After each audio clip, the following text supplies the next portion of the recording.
Olá pessoal, tudo bem? Espero que a semana de todos tenha sido muito boa, apesar dos desafios que cada família passa, né? A gente passa mesmo, principalmente nesses períodos, né, de últimos dias, onde a gente está começando a experimentar as dores, né, como o Salvador fala.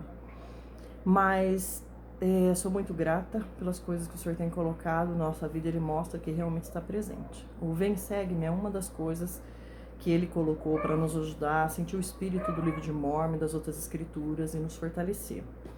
E assim, não importa se não deu certo um dia, não deu certo 4 dias, não deu certo uma semana, a gente se arrepende, levanta a cabeça e continua, porque são coisas importantes, né? Para a gente poder tocar nossa vida, não são coisas vãs, todos precisamos de revelação. E as escrituras estão aí para nos ajudar, né? Então, eu gostaria de fazer um resumo de desde Éter 1 até na nossa designação de Éter 11, porque na semana passada eu não consegui fazer a gravação.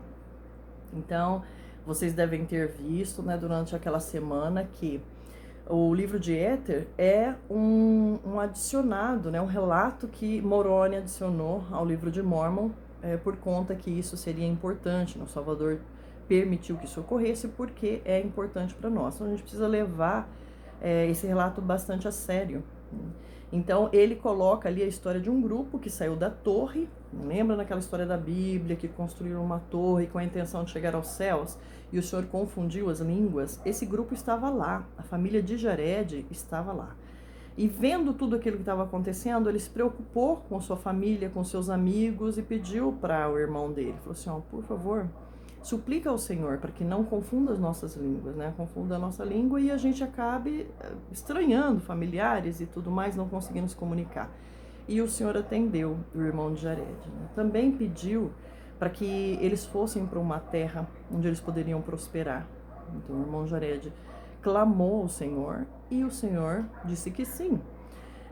Eles construíram barcos, tudo mais foi necessário, prepararam as coisas para ir para os barcos, tudo de acordo com a vontade do Senhor.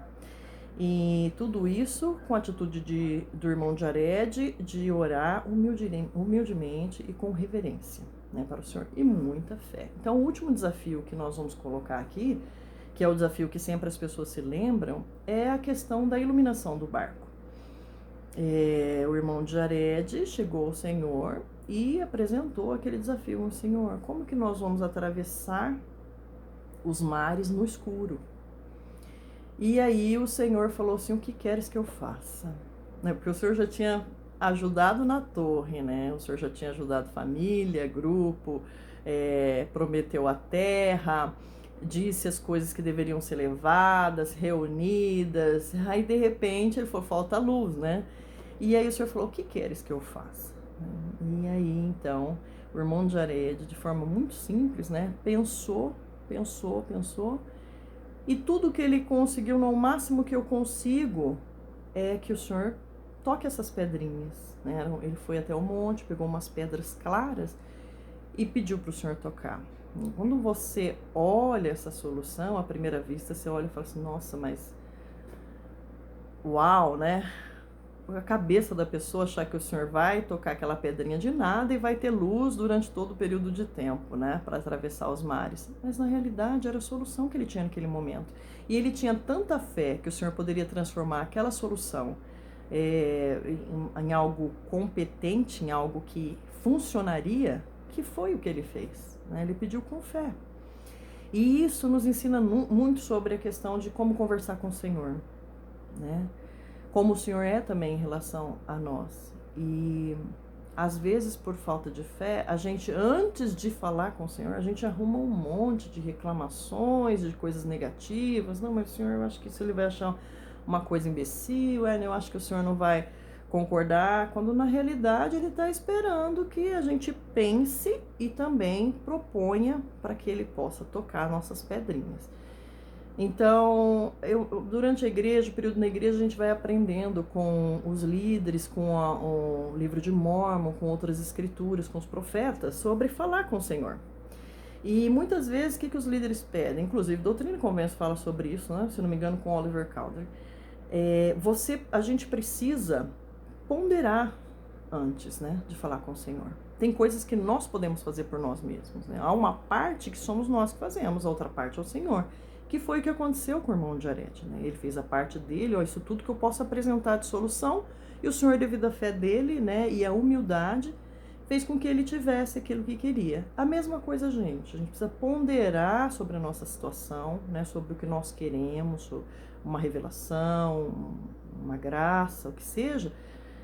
E aí, depois de ponderar, resumir, chegar, bom, Senhor, eu consegui esses 3 caminhos. Por esse caminho vai acontecer assim, assim, assim. Por esse caminho vai acontecer assim, assim. Eu acho, acredito. E por esse assim, assim, assim. O Senhor concorda com o primeiro caminho? Apresenta diante do Senhor. Espera a resposta. Às vezes a resposta vai ser não. Aí você vai para o segundo caminho. Às vezes a resposta vai ser sim ou não. Você vai para o terceiro caminho. Enfim, às vezes a resposta vai ser não para os 3. Você vai parar para ponderar de novo, né? Pedir, e às vezes o Senhor vai te ajudar a vislumbrar o que Ele realmente pretende, né? Para você, para mim, para todos nós. Então, com certeza, os capítulos de 1 a 5, a coisa mais preciosa é revelação. Revelação. Algumas vezes as pessoas podem pensar assim, mas o Senhor não fala comigo. Ou Ele demora para falar comigo. Ninguém está falando que assim que você perguntar, o Senhor vai revelar, né? A gente não tem de acordo com a vontade dele. Tem coisas que vai demorar mais, né, para ele revelar. Mas precisa ter fé para esperar muitas vezes, né? E o Senhor sabe exatamente o tempo da gente ter. Mas nunca deixa de pedir, nunca deixa de conversar com o Senhor, né? É uma coisa que o inimigo quer. Ele não quer que a gente ore. Ele não quer que a gente espere. Ele não quer que a gente acredite. Então, nós precisamos harmonizar-nos, comungarmos com o Senhor novamente, para nós termos as revelações. E aí você pode parar para pensar, quando foi a última revelação que eu tive? Isso não é devido ao Senhor, mas a nós mesmos. Se eu não tenho tido revelações, porque eu não pergunto, né? Lembra dos irmãos de Nef, no livro de Mormon? Ele falou, o Senhor não nos dá a conhecer essas coisas.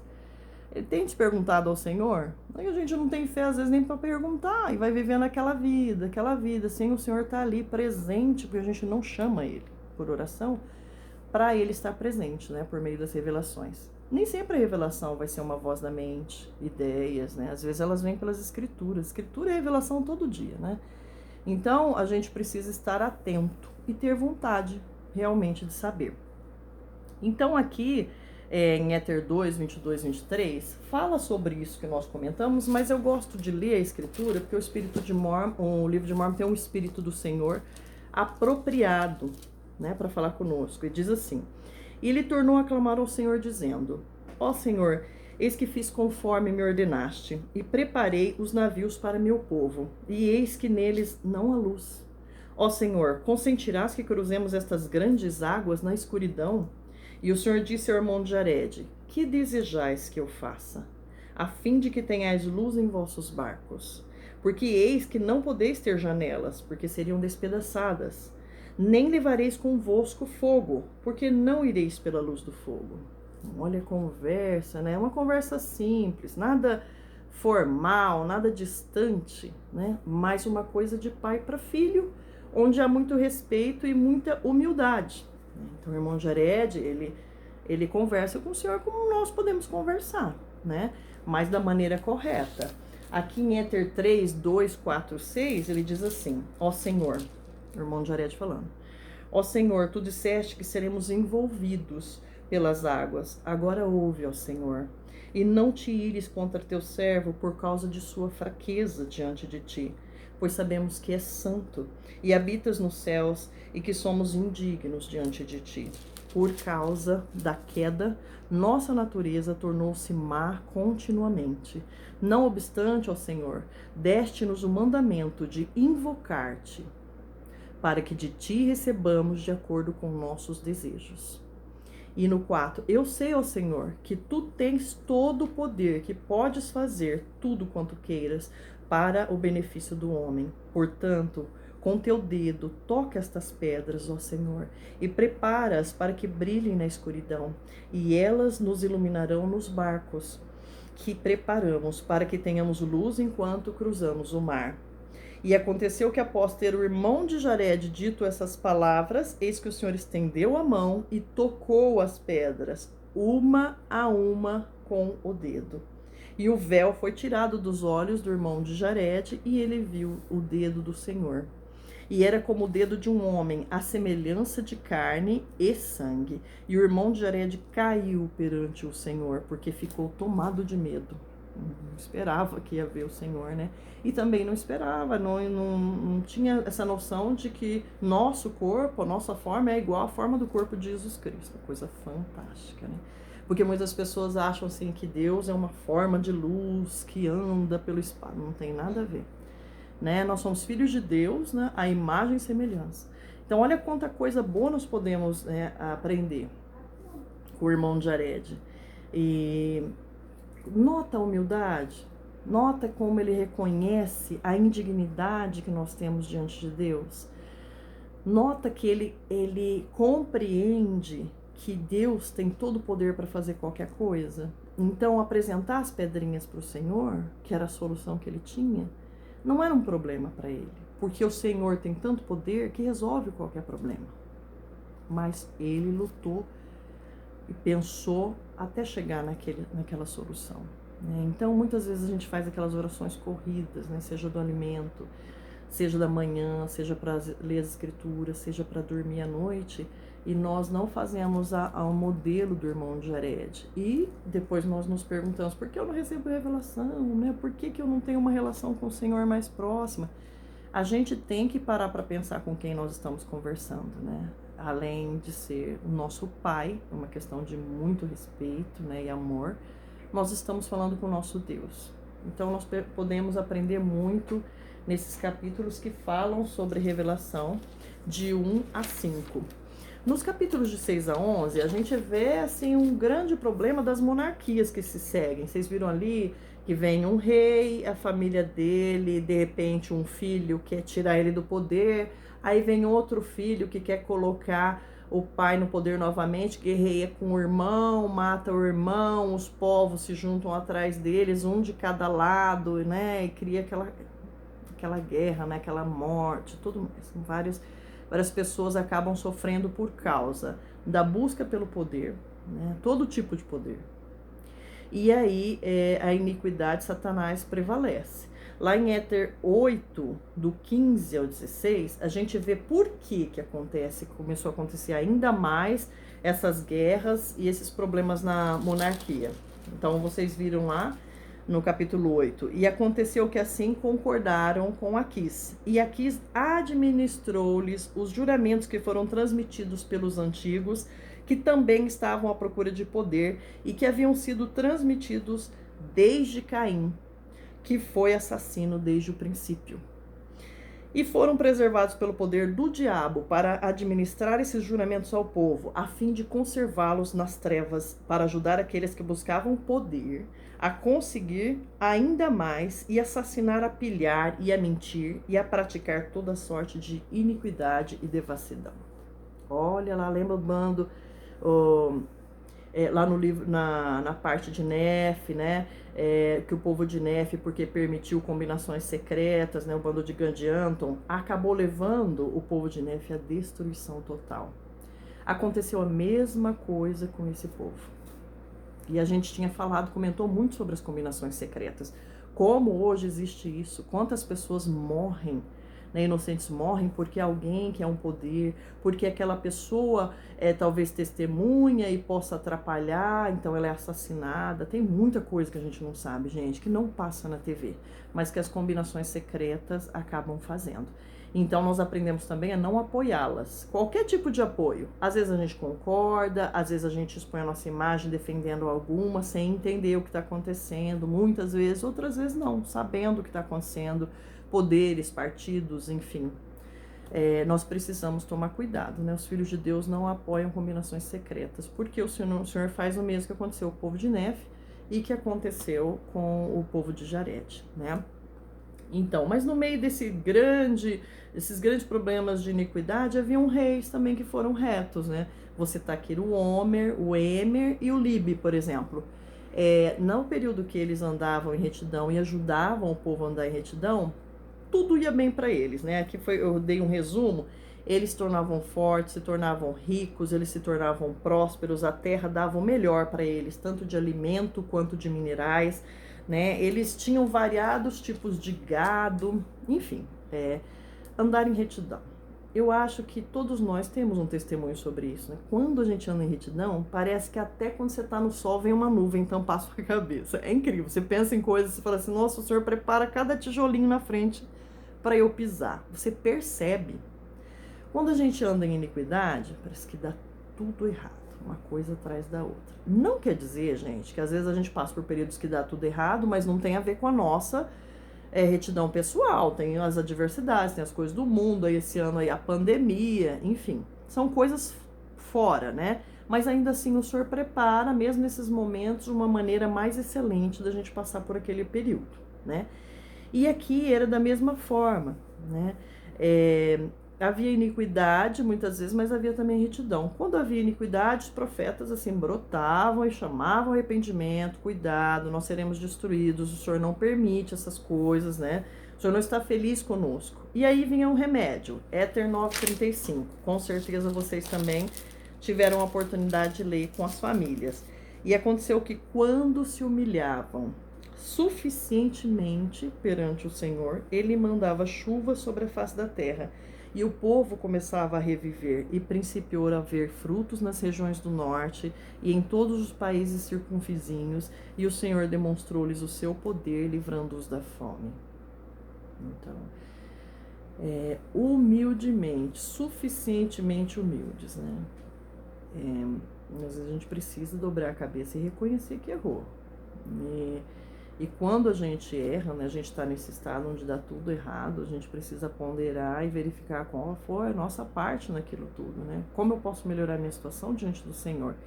E suficientemente humildes, né, conquistar novamente a vida da paz, né? A vida que tem paz. Então, em que momento nós estamos assim na vida? Será que eu paro para pensar se eu estou no momento de retidão? Se eu estou no momento de rebeldia, se eu sou constante na retidão, eu sou uma pessoa que oscila muito, né? Qualquer coisa já me tira do caminho do Senhor, às vezes um temperamento, a maneira que a gente vê as coisas, né? O que faz eu sair de perto do Senhor? Eu consigo estar mais tranquilo e constante com o Senhor? O que eu faço para chegar nisso? Então, tem que haver uma comunicação constante com Deus e humildade também, né, para poder estar sempre voltando e pedindo perdão e melhorando o que precisa ser melhorado. Então, Éter 11, do 7 ao 8, aqui já no finzinho, né, no finzinho diz assim, ó, da designação. E não deram ouvidos à voz do Senhor por causa de suas combinações iníquas. Portanto, começou a haver guerras e contendas em toda a terra. E também muita fome, pestilências, de modo que houve uma grande destruição, como nunca fora vista antes na face da terra. E tudo isso aconteceu nos dias de Siblom. E o povo começou a arrepender-se de sua iniquidade. E quando se arrependiam, o Senhor tinha misericórdia deles. Então, não importa, assim, que momento que você esteja do seu caminho. Ah, mas porque a minha irmã é mais reta, aquela família, né? Eu queria tanto que a minha família fosse igual àquela família. Para de se distrair. Foco, faz as perguntas para si. Perceba a si, perceba a sua família. E não importa em que momento você está, pede perdão para o Senhor, né? E conte com a misericórdia dele, porque Jesus veio para salvar. A grande expiação não foi feita para julgar e condenar. A grande expiação foi feita para salvar, porque nós precisaríamos muito dela, constantemente. Então a gente precisa entender o papel do plano de salvação, o papel, porque existe, né, o plano de felicidade, é um plano de felicidade. E saber que Jesus Cristo vai nos buscar onde quer que nós estejamos, no fundo do poço, se for necessário, mas ele tem poder para isso. Então não desistir no caminho, de forma alguma, isso não faz parte da nossa trajetória. E Doutrina e Convênios 59:23, eu também amo Doutrina e Convênios, ele fala assim: aprendei que aquele que pratica as obras de retidão receberá a sua recompensa. Sim, paz neste mundo e vida eterna no mundo vindouro. Gente, vamos olhar para o mundo. Paz neste mundo. Olha que promessa maravilhosa. A recompensa, às vezes a gente fala assim, ah não, pensei que eu ia ganhar dinheiro. Eu pensei que eu ia ficar, sei lá, milionária, ser dono de... Não sei se esse for o propósito da sua vida, se o senhor quer que você seja porque você vai ajudar os pobres, necessitados, os que estão na cadeia, né? Como ele diz nas escrituras. Pode ser. Mas pode ser também tão simplesmente que mesmo que você não seja rico, você não passe necessidades, né? Você não passe por doenças graves, você não, porque você anda em retidão. Então ter paz no mundo é o que importa, nem seja paz, nem sempre paz no mundo, né? Quer dizer, muito dinheiro e tudo mais, né? Essas são ideias errôneas que a gente pode vir a ter, né? Sobre o que é ter paz. E em 58:43, ele também, né, fala sobre essa questão do arrependimento do perdão. Ele diz assim, porque às vezes as pessoas falam assim, ah, eu vou me arrepender então, já que aí falou na escritura que é só a gente contar com a misericórdia do Senhor, é só me arrepender e voltar e pronto, acabou. Se eu errar de novo, né, eu faço tudo de novo. Ok, se errar de novo, vai precisar fazer de novo, porque a gente não tem como ser perfeitos na Terra. A gente vai acabar caindo em outras coisas. Mas aqui diz, desta maneira, Doutrina e Convênio 58:43. Desta maneira sabereis se um homem se arrepende de seus pecados. Eis que ele os confessará e os abandonará. Né? Então, o nosso esforço vai ser bem grande, porque se aquele pecado é um vício, se nós transformamos ele em um vício, nós vamos precisar lutar, né, para que ele não volte a acontecer. Um arrependimento sincero, ele realmente quer eliminar aquilo da vida. Então não adianta esse joguinho com o Senhor, ele sabe, ele olha nosso coração, ele sabe exatamente o que está acontecendo conosco. Então não dá para levianamente levar essas coisas. O sacrifício expiatório é muito caro. Então lá o profeta Spencer W. Kimball, ele diz o quê? Né, no Milagre do Perdão. Ele fala, se nós soubéssemos o quanto vamos pagar pelo pecado que nós estamos fazendo levianamente, nós não pecaríamos. Ele fala que é como se a gente entrasse numa loja, acha lindas roupas, fala, nossa, essa roupa tem que ser minha. Quando você olha atrás o preço, você fala, não, eu não quero pagar por isso não, é muito caro.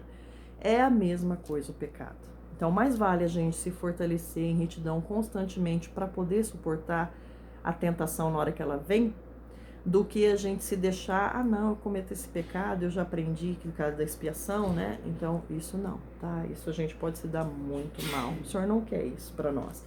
Então, para terminar, a gente precisa fazer essas ponderações, né? Qual o momento em que nós estamos na vida, se nós somos constantes no Evangelho. A minha família é o meu povo, né? O patriarca da família é o rei da família, né? A esposa é a rainha da família.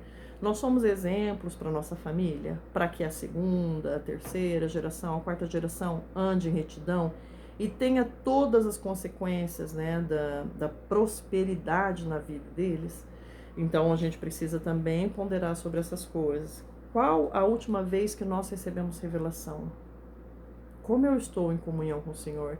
Eu tenho coragem, eu tenho fé para perguntar as coisas para o Senhor, né? De saber que Ele está ali e de que Ele está pronto, né, para poder falar com a gente.